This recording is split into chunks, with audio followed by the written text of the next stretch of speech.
श्री राम रघुनंदन राम राम। श्री राम राम भरताग्रज राम राम। श्री राम राम रण कर कस राम राम।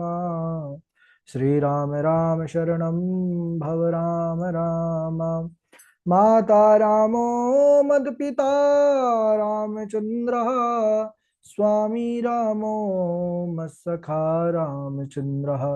सर्वस्वं मे रामचन्द्रो दयालुर्नान्यं जाने नैव जाने न जाने। अञ्जनानन्दनं वीरं जानकी शोकनाशनं कपीशमक्षहन्तारं वन्दे लङ्काभयङ्करम्। भक्ति भक्त भगवन्ति गुरु चतुर्नाम वपुएक। इनके पद वंदन किए नासत विघ्ने अनेक। बोलिए श्री राघवेंद्र सरकार की जय। रामायण श्री राम कथा की जय। श्रीमद गोस्वामी तुलसीदास जी महाराज की जय। परम मंगलमय परात्पर अखिलेश्वर अचिंत कल्याण गुणगण निधान सर्वेश्वर सर्वाधिपति श्रेष्ठ आचरणवान प्रजा के सुखदाता आनंद कंद श्री रामचंद्र। कौसल्या आनंद वर्धन अवध नरेंद्र नंदन श्री रघुनंदन। विदेह वनस वै जयंती जनक नरेंद्र नंदनी भासुती जगदीश्वरी।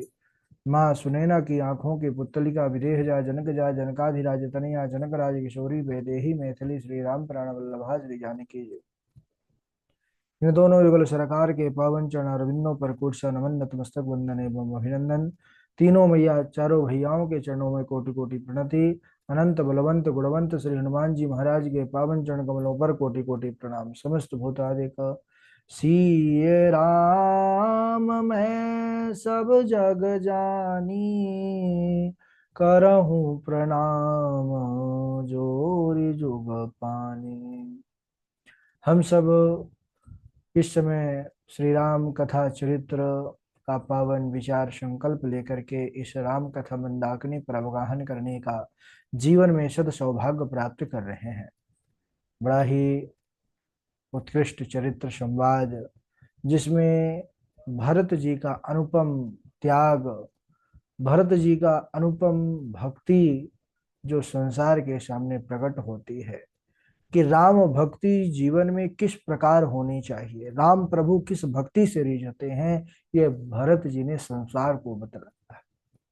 भरत जी भरद्वाज मुनि के आश्रम पर आए हैं, अपने आप को धिक्कार रहे हैं कि मेरे कारण ही सब अनर्थ हुआ है। भरद्वाज जी प्रेम मग्न हो गए, कहने लगे कि भरत तुम इस प्रकार क्यों ग्लानि कर रहे हो, ये सब विधि का विधान है, इसमें तुम्हारा या तुम्हारी माता का किसी भी प्रकार का कोई दोष नहीं। और मैं एक बात कहूं कि श्री रामचंद्र जी तुमको बहुत प्रेम करते हैं, जितना तुम उनको प्रेम करते हो ना, वह भी तुमको उतना ही प्रेम करते हैं। क्योंकि जब यहाँ पर रघुनंदन राम रुके, माँ जानकी, भैया लक्ष्मण, तो वह केवल तुम्हारी ही चर्चा करते रहे, मेरा भरत मेरा भरत। तो सो सब कर्म धर्म जरि जाऊ, जहाँ न राम पद पंकज भाऊ। जोग कुजोग ज्ञान अज्ञानू, जहाँ नहीं राम प्रेम परिधानु। और तुम अगर राज्य भी स्वीकार करते तो वह भी राम जी को प्रिय था, वह भी तुम्हारी राम जी की ही सेवा होती। लेकिन तुमने जो है राम चरणानुराग को आगे करके राज्य का त्याग करने का जो आपने संसार में एक अपना अनुपम भक्ति दिखलाया है, इससे बहुतों का कल्याण होगा। और कहते हैं कि राम जी के चरणों में स्नेह होना ही सब मंगलों का मूल है। उन्होंने एक घटना का भी जिक्र किया कि प्रभु राघव का प्रेम आपके प्रति कितना है। मैं बस इतना ही कहूंगा कि जब वह पूजन पर आचार्यों ने संकल्प पर बोला जम्बू द्वीपे भरत खंडे। तो भरत शब्द सुनते ही राघव जू के आंखों से अविरल अश्रु की धारा बह चली। त्रिवेणी स्नान करने पहुंचे संगम, माँ कालिंदी और यमुना का श्यामल रंग देख करके भरत राम जी को आपकी याद आ गई और बार बार उसी पर जो है वह गोता लगाने लगे। तो ऐसा अगाध प्रेम है। और उन्होंने कहा कि तुम तो भरत मोर मत हो, धरे देह जनु राम सने हो। भरद्वाज जी ने अपना आत्मचिंतन किया है और निष्कर्ष यहाँ पर निकाला है कि मेरे मत से तो शरीरधारी आप राम जी का प्रेम हो, राम जी के प्रति भक्ति कैसी होनी चाहिए, राम जी के प्रति प्रेम कैसा होना चाहिए, ये भरत आपने संसार को बतलाया है। भरद्वाज जी को राम जी ने भक्ति का वरदान तो दिया, परंतु भक्ति कैसे की जाती है वो सिखाए नहीं। अब करी कृपा देहु वर एहू, निज पद सरसिज सहज सनेहू। परंतु उन्हें प्रैक्टिकल कौन करवाया है? भरत जी महाराज। भरद्वाज जी के भक्ति के गुरु भरत हुए। भरत की भक्ति देख करके भरद्वाज जी प्रेम समाधि लग गई। अब देखे हैं, अब प्रेम को पहचाने हैं, कही अस प्रेम मगन मुनि भयो।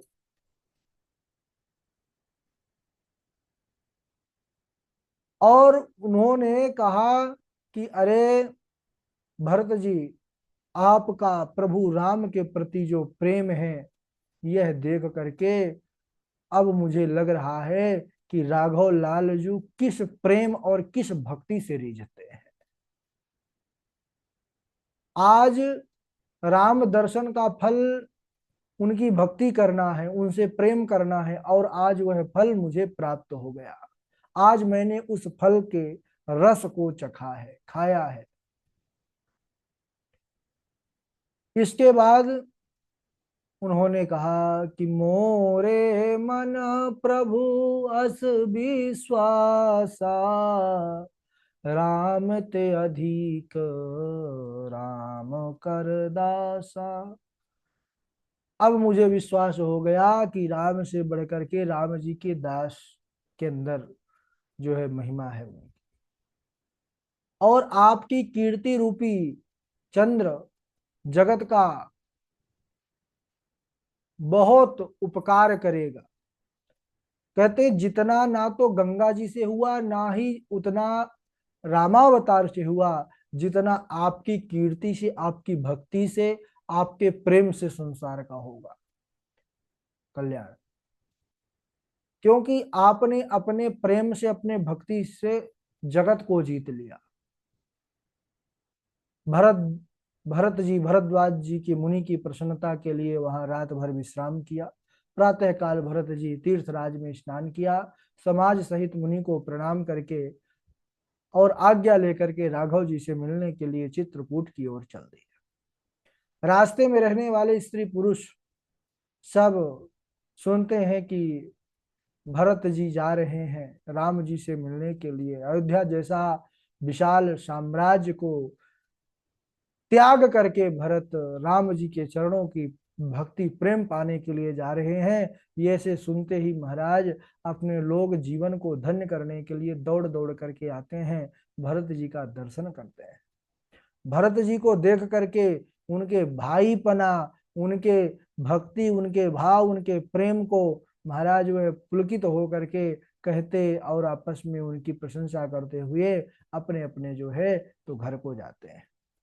अब इधर भरत जी जब जान गए कि अब चित्रकूट समीप आ गया, तो उनके अंदर राम दर्शन की लालसा बहुत बढ़ गई। उसी समय जो राम जी के सखा हैं निषाद राजगुह, वो तो जानते हैं, तो वो दिखाया है वह पर्वत जहां पर राघव लाल जो की कुटिया है। उन्होंने दिखलाया कि हे भरतलाल, चित्रकूट वह आ गया, भरत देखिए तीर वास करे सीता सहित, जहां लखन रघुवीर। देख कर सब लोग श्री रामचंद्र जी की जय जयकार करने लगे। जैसे इस स्थान को दिखलाया तो प्रभु सियावर रामचंद्र की जय जय जयकार होने लगी। अच्छा, भरत जी जब अयोध्या से चले हैं तो राम जी तक मिलने पर उन्होंने 9 जगह विश्राम किया। पहला विश्राम तमसा तीर, दूसरा गोमती तीर, तीसरा सई नदी तीर, चौथा श्रृंगवेरपुर, पांचवा भरद्वाज जी के आश्रम, छठवां यमुना के मार्ग में यमुना तट और कामदगिरी दिखने से पूर्व, और 9वां सूर्यास्त हो गया था, इसलिए वह प्रभु राघव जी के थोड़ी दूर पहले ही विश्राम। अब इधर प्रातःकाल होते ही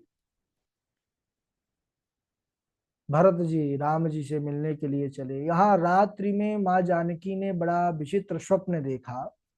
उस स्वप्न का वर्णन राघव जी से करती हैं कि ऊहा राम रजनी अवशेषा, जागे सिय सपन अस देखा, सहित समाज भरत जनु आए, नाथ वियोग ताप तन ताए। सज्जनों, माता जानकी बता रही हैं कि मैंने प्रभु एक स्वप्न देखा है। स्वप्न में देखा भरत बड़े दुखी हैं, दुर्बल हो गए हैं आपके वियोग में। वह समाज सहित अयोध्या छोड़ करके आपके पास आ रहे हैं चित्रकूट। माताएं भी, पूरा समाज उनके साथ है, लेकिन प्रभु माताओं का जो वेश है वह बिल्कुल भी अच्छा नहीं लग रहा, बड़ा विचित्र उनका वेश था। और ऐसा कहते कहते महाराज उनके नेत्र भर आए। राघव लाल जो जैसे सुनते हैं कहने लगे लक्ष्मण से कि लक्ष्मण, यह स्वप्न तो मुझे ठीक नहीं दिखाई पड़ता, यह निश्चित ही कोई न कोई अनहोनी का जो है शंका है। लखन सपन यह नीक न होई, कठिन कुचाह सुनाई कोई, अस कही बंधु समेत नहाने, पूजी पुरारी साधु सन माने। स्वप्न अच्छा नहीं है, ऐसा कहकर भाई लक्ष्मण के साथ स्नान किया और शंकर भगवान की पूजा करने लगे। उत्तर दिशा की ओर देखते हुए राघव लाल जी बैठे थे एक शिला पर। आकाश में धूल छा रही है, बहुत से पक्षी उसी तरफ से उड़ करके आ रहे हैं। प्रभु राघव जी सोचने लगे कि इस धूल उड़ने का कारण क्या है। इसी समय कोल, भील, किरात, ये सब वहां के जो निवासी थे जनजाति, वह सब आकर के समाचार सुनाया, महाराज भरत आपके पास आ रहे हैं और उनके साथ विशाल सेना भी आ रही है। यह सुनकर के प्रभु राघव सोच में पड़ गए कि भरत मेरे चरणों का प्रेमी है, अगर उसने अयोध्या का राज्य स्वीकार नहीं किया तब तो मेरे पिता का वचन व्यर्थ हो जाएगा। लक्ष्मण जी जैसे ही सुने कि भरत आ रहा है विशाल जो है तो सेना लेकर के, तो तुरंत खड़े हो गए, कहने लगे नाथ सुहृद सुठी सरल चित, शील स्नेह निधान, सब पर प्रीति प्रतीत जिय, जाने आप समान। हे नाथ, आप तो बिना कारण ही सबका हित करने वाले हैं, कल्याण करने वाले हैं, इसलिए प्रभु को अकारण करुणा वरुणालय कहा गया है।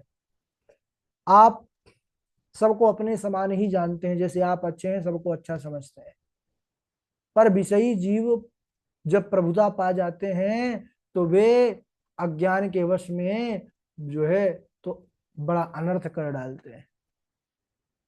भरत जी नीति रहित हैं, साधु हैं, ये बात ठीक है, परंतु यह सारा संसार जानता है कि वे भी आज राज्य पद पा करके धर्म की मर्यादा मिटाने चले हैं। अगर वह उनके मन में गलत भावना न होती तो आपको वन में अकेले ही मिलने आते, पूरी सेना लेकर के, चतुरंगणी सेना लेकर के ना आते। इनके मन में बड़ा पाप और कुचाल है कि मैं इसको वन में ही समाप्त कर दूंगा, फिर निष्कंटक राज्य करूंगा। लक्ष्मण जी क्रोध में भर करके धनुष बाण उठाए हैं अपने, कहने लगे जैसे सिंह हाथियों के झुंड को कुचल डालता है प्रभु, वैसे ही आज मैं भरत को उसके सेना सहित आज नष्ट कर दूंगा। यदि भगवान शंकर भी उनकी सहायता करेंगे तो आज मुझे आपके चरणों की सौगंध है प्रभु राम, मैं उन्हें भी युद्ध में मार डालूंगा। लक्ष्मण जी की ऐसी सौगंध प्रतिज्ञा सुन करके महाराज चारों तरफ गड़गड़ाहट की बिजली चमकने लगी, सारा जगत भय में डूब गया। लक्ष्मण जी के अपार बाहुबल की प्रशंसा करते हुए उसी समय देवताओं की आकाशवाणी हुई कि हे तात, तुम्हारे प्रताप बल को कौन कह सकता है, कौन जान सकता है, लेकिन फिर भी शास्त्र कहता है अनुचित उचित काज किछु हो, समुझी करिय भल कह सबको, सहसा करि पाछे पछिताहि, तहि वेद बुझते बुझ नाही। आप तो अनंत हैं, अनंत के प्रभाव का प्रताप का कौन वर्णन कर सकता है। आप मार सकते हैं भरत को, लेकिन विचार करिए, अगर आपको यह पता चला कि भरत के मन में जो राघव जी के प्रति प्रेम है, उनकी मनसा उनके चरणों का प्रेम पाना था, तो क्या तुम भरत को फिर जिलाने का सामर्थ्य भी रखते हो। ये लक्ष्मण, इसीलिए शास्त्र कहता है कि पहले उचित अनुचित का अच्छी तरह से समझ करके ही कुछ भी काम या कुछ निर्णय लेना चाहिए। एकाएक कोई काम नहीं कर डालना चाहिए, नहीं तो फिर पाछे बहुत पछताना पड़ता है। सहसा विदधीत न क्रिया विवेक परमापदा। लक्ष्मण जी वैसे तो नीतिज्ञ हैं, लेकिन उस समय भूल गए, तो देवता उन्हें याद दिलाते हैं कि जो बिना विचारे कुछ कर देता है फिर बाद में उसको पछताना पड़ता है। बिना विचारे जो करे सो पाछे पछताए, काम बिगाड़ो आपनो जग में होते हंसाए। देवताओं के वचन सुन करके लक्ष्मण जी महाराज संकुचित हो गए, और इसके बाद माँ जानकी कहने लगी कि कनक कनक ते सौगुनी मादगता अधिकार, यह खाए बहुरात है वह पाए बहुरात। लक्ष्मण ने कहा था जग बहुराए राज्य पद पाए, इसी की पुष्टि राम कर रहे हैं, और कहते हैं कि मद वाले वही होते हैं जिन्होंने कभी साधु सभा का सेवन नहीं किया लक्ष्मण, लेकिन हमारा भारत ऐसा नहीं है। भारत सभला ब्रह्म सृष्टि में न कोई सुना गया न देखा गया, प्रभुता मद कारणी होती सदा, रघुवंश परंतु न ऐसा है भाई। भरताग्रज सा नहीं भक्त कोई, इस वक्त हमें पड़ता दिखाई। तुम संशय सोच तजो मन का, यह सेना नहीं लड़ने हित आई। कहीं चंद चकोर से युद्ध करे, रवि राजीव की कहीं होती लड़ाई। कहीं चंद चकोर से युद्ध करे, रवि राजीव की कहीं होती लड़ाई। राम जी ने समझाया है कि क्या चंद्रमा चकोर से कभी लड़ने जाता है। अरे तुम कहते हो कि अयोध्या का राज मिलने के बाद भरत को मद आ गया। अरे जो नदी देश पर्वत आदि तक सीमित है उस राज्य की बात छोड़ो लखन, मैं कहता हूं विधि हरि हर ब्रह्मा विष्णु महेश का अधिकार असीम है, कोई सीमा नहीं, क्योंकि उनका अधिकार संपूर्ण ब्रह्मांड में चलता है। अगर उनका पद तीनों का अकेले भरत को मिल जाए तो भी उनको राज्य मद नहीं आ सकता। क्यों? कहने लगे थोड़े से दूध पर खटाई डालने से दूध फट सकता है, परंतु अगर क्षीर सागर पर वह खटाई डाली जाए तो क्या क्षीर सागर के दूध को फाड़ने का सामर्थ्य खटाई रखती है? इसी प्रकार वह ब्रह्मा विष्णु महेश का पद भी भरत रूपी अगाध क्षीर सिंधु के सामने खटाई के समान है लखन। इसमें विकार नहीं आ सकता। और इस प्रकार समझा रहे हैं तिमिर तरुण तरनिय मकु गिलई गगनु मगन मकु मेघ मिलई गोपद जल बूढ़ई घट जोनी सहज क्षमा तरु छाड़ई छोनी मसक फूक मकु मेरु उड़ाई होई न नृप मृदु भरत ही भाई। यहाँ पर उन्होंने प्रभु राघव लाल जी ने लक्ष्मण जी से भरत जी के स्वभाव को लेकर 5 बातें कही हैं। बड़े अद्भुत उन्होंने अपने सुंदर वचनों से 5 प्रकार से समझाया है कि भरत जी क्यों उनको मद नहीं आ सकता। और बड़ा अद्भुत प्रसंग है, लेकिन उसको हम अगले दिवस आज यहीं तक। बोलिए राघव लाल जी की जय, बोलिए भरत भैया की जय, लखन भैया की जय, माँ जानकी मैया की जय। और भरत प्रसंग तो बड़ा अद्भुत प्रसंग है, प्राण है रामचरित्र का। चौपाई सुना देंगे आप लोग। राधे राधे गुरु जी, प्रणाम। राधे राधे। हाँ रघुनंदन प्राण प्रीते, तुम बिन जियत बहुत दिन बीते। हाँ जानकी लखन हाँ रघुवर, हाँ पितु हित चित चातक जलधर। राम राम कहीं राम कहीं, राम राम कहीं राम। तनु परिहरि रघुवर विरह, राम गयो सुरधाम। राधे राधे गुरु जी।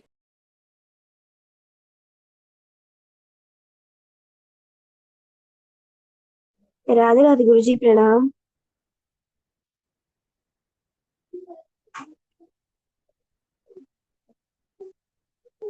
राधे राधे गुरु जी, प्रणाम।